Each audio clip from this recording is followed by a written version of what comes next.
All right, we are live. So today I'm going to talk about feed forward control. So it's a little bit of a change of a topic. So if we recall, we have a process, right? And so we can have inputs affecting that process and we can have disturbances affecting that process. And what we want to do is really with feedback and feed forward, or really any kind of control, is minimize the effect of the disturbance on kind of the output and keep that output at the steady state value.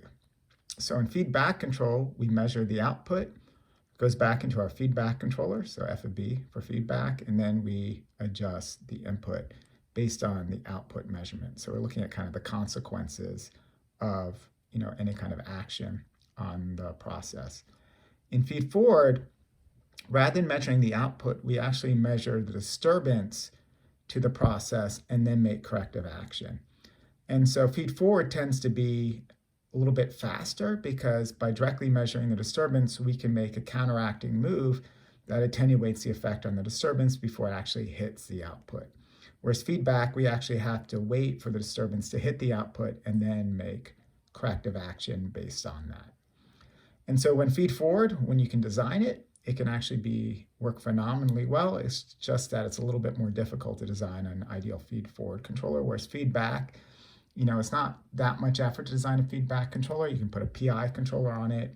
And even with just kind of, a little bit of tuning, you can get your process at set point and have perfect disturbance rejection. But just to emphasize, in feedback control, again, we're taking the output measurement and using that to manipulate the input. In feed forward control, we use the disturbance to affect the input. So the analogy I like to use is with cruise control in your car, or you're driving a car. And you can think about cruise control or maintaining your speed as a feedback controller. It's measuring the speed of your car and then adjusting the accelerator to maintain yourself at that speed. But imagine the scenario, you're driving, right? And you see a big hill ahead of you, so like a mountain or something. And if you're going to drive, as you start going up the hill, you're going to start slowing down, right? And you're always going to be playing catch up. So if you use your kind of cruise control, it might be lagging your desired speed. And so one of the ways when you see a hill is you often start accelerating before you start hitting that hill. So you build up a lot of speed because you're going to slow down once you hit the hill. And that's kind of a feed forward control strategy. Actually, I used this yesterday with my daughter. We went biking and went up a hill. And I was telling her that she has to get really fast right on the flat part so that she has a lot of momentum to get up the hill. Otherwise, it's a lot of work and you're always lagging in that process. So that's how I think about feed forward control. So let's talk about the design of a feed forward controller. It's a lot easier than feedback. So I'm going to talk about an ideal feed forward controller, and then we'll talk about some of the issues with this. So imagine we have a process. So we have output, we have a transfer function affecting where it tells us the input on the output, and then another transfer function telling us how the disturbance affects the output. And then in our feed forward controller, we're using our disturbance, a measurement of disturbance to affect the input. So there's going to be some F transfer function that represents the feed forward controller. If I substitute in for U, I get Y is equal to GFD plus big D little d. And then I can factor that out, and that becomes GF plus D. And that's kind of our closed loop transfer function for a feed forward controller. Now, what we want, of course, is we don't want the disturbance to affect the output. So basically, what we want is GF plus D is equal to 0. And so we can just solve for F, this equation, and what we get is that F is just minus D all over G. And that's kind of the formula for a feed forward controller. Of course, it requires that you know D, and it requires that you know G, but otherwise, that's kind of the formula for it. So just an example, if we have G is 1 over 2s plus 1 and D is 3 over 4s plus 1, our feed forward controller is just minus D over G, which in this case becomes minus 3 over 4s plus 1 all over 1 over 2s plus 1. And when you factor this out, you get minus 3 all over 2s plus 1 all over 4s plus 1. So that would be your feed-forward controller for this process. Now it's important to recognize what this does, of course, is what we're setting is this GF plus D part is equal to 0. So with this feed-forward controller, the disturbance is going to have no impact on the output. So typically when you do feed-forward control, you combine it with feedback control. And what you get is kind of a combined control system. So, right, we have our set point, we have our feedback controller. So typically this is going to be a PI controller, our process. We have our disturbance hitting our disturbance transfer function, which is being additive and giving us our output. With a feed-forward control, we're just adding another loop. So we're measuring the disturbance variable. So that's going into our feed-forward controller. And then we're just going to add the effect of the feed-forward controller to our input. So basically, we're combining the feedback controller and the feed-forward controller, combining those two inputs and sending those into the two processes because they're basically acting independently of one another. And so we can just add them together. And if we think about the closed-loop transfer function, again, we have two inputs, D and Y set, and then we have our output Y. So if I want to do Y set, right, if I want to figure out the closed loop transfer function, what I'm going to do is do the straight path, which is C times G, divided by 1 plus what's in the loop, which is 1 plus CG. And so just rearranging it, I get GC all over 1 plus GC. With the disturbance, I actually have two paths. So I have a path from F to G, and so that's the GF part. And then I have a straight path from D, which is the D part. And then, because both of those are in the loop, I divide by 1 plus GC. So that would be our closed loop transfer function. So just an example. So maybe you have a process where Y is equal to 1 over 3s plus 1u, all plus 2 over 4s plus 1d. So this is the input effect, and this is the disturbance effect. Now, if I want to design the feedback controller, I'm going to use the G part for that, right? And so our controller is just going to be 3s plus 1 over 3s. That's a PI controller. And here I'm setting the proportional gain equal to 1. So it's 1 over the gain of the transfer function, which in this case is 1. And then I'm setting the interval time equal to the time constant of the transfer function, which is 3. Our feed-forward controller is just going to be minus D transfer function divided by this transfer function, which in this case is going to be minus 2 over 3s plus 1, 4s plus 1. So that would be our feed-forward controller, and here's our feedback controller. When I calculate the closed-loop transfer function, now it's important to recognize when I calculate the transfer function that choosing this form of f means that gf plus d is equal to 0.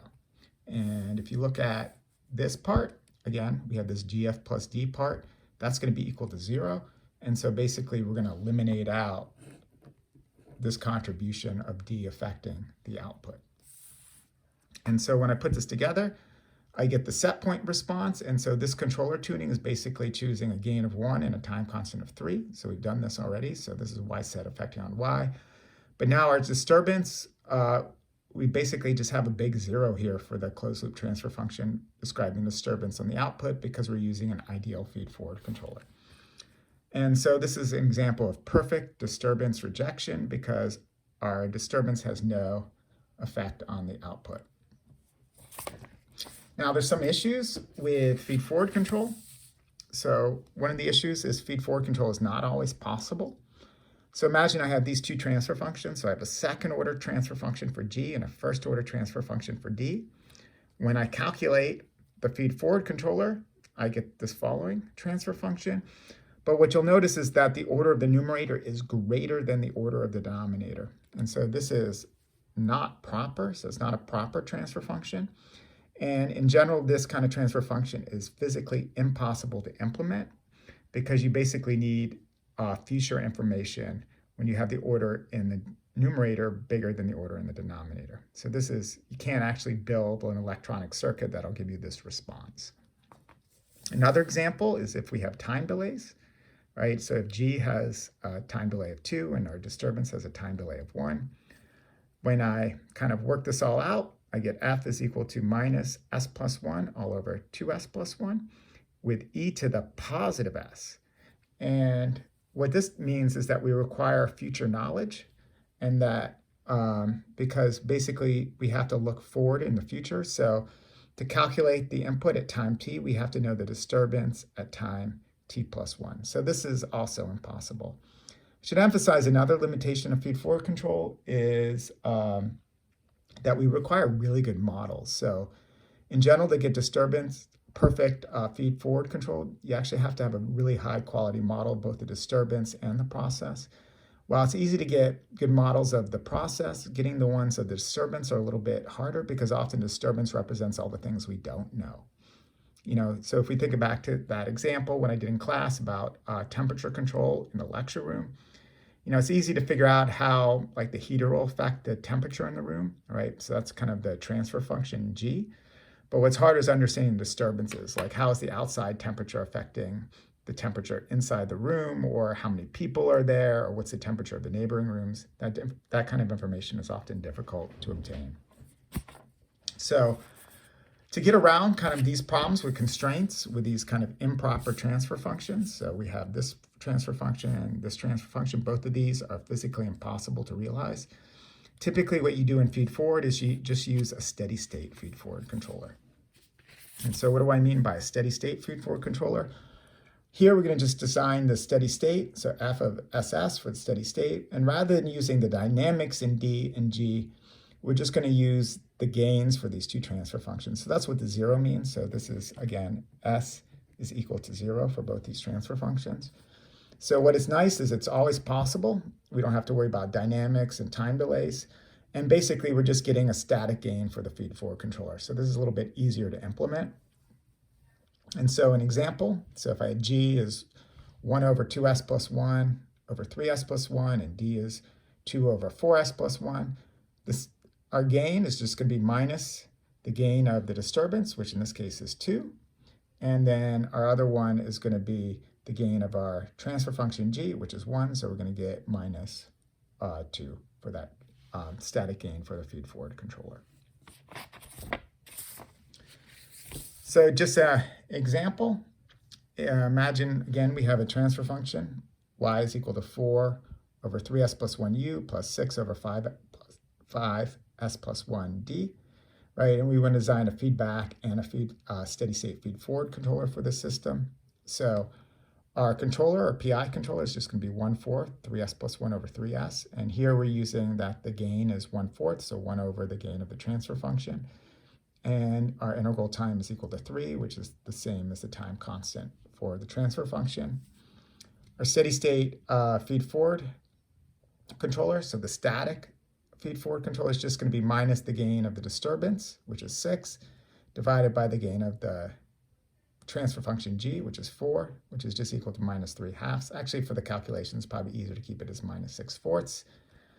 And then when you calculate the closed loop transfer function, so here we have GC over 1 plus GC. By design, this is equal to 1 over 3s plus 1, so that's our set point response.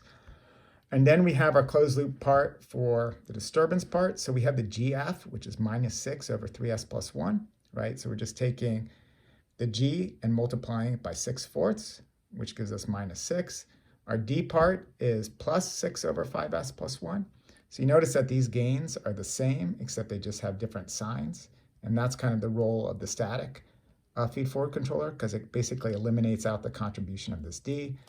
And then we also have the 1 over 1 plus GC, so we have 3s over 3s plus 1. This represents the feedback contribution. And the S in the numerator means that this will drive the disturbance to 0, the effective disturbance on the output to 0, because we have an S in the numerator. So this is kind of the feedback contribution to the disturbance rejection. And again, this is the feed-forward contribution. So let's just kind of sketch a response for kind of a unit disturbance response. So ignore the set point response. We've done that many times already.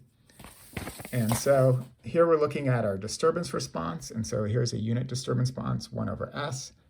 And so again, y is minus 6 over 3s plus 1 plus 6 over 5s plus 1, 3s over 3s plus 1, d. We know at time equals 0, y is going to be equal to 0 because the order in the denominator is bigger than the order in the numerator. I didn't actually do this, calculate it out, but it's kind of obvious by looking at it, right? And then we also know that at time equals infinity, y is going to go to 0 because we have s in the numerator. We also have that the gain here is minus 6, right? When we said s equal to 0, that's going to be a minus 6. And then s equals 0 here, we're going to have a positive 6. So these are going to cancel out in addition to this transfer function being 0. So we got kind of like a double 0 effect. Now, if I look at the response, in this case, I'm going to focus on these two transfer functions. So here we have something going down, so the gain is negative with a time constant of 3. Here the gain is positive with a time constant of 5. So this one's going to be faster than this one. This one also 3s over 3s plus 1, that's going to be positive, but that's multiplying everything. So a negative times a positive is a negative.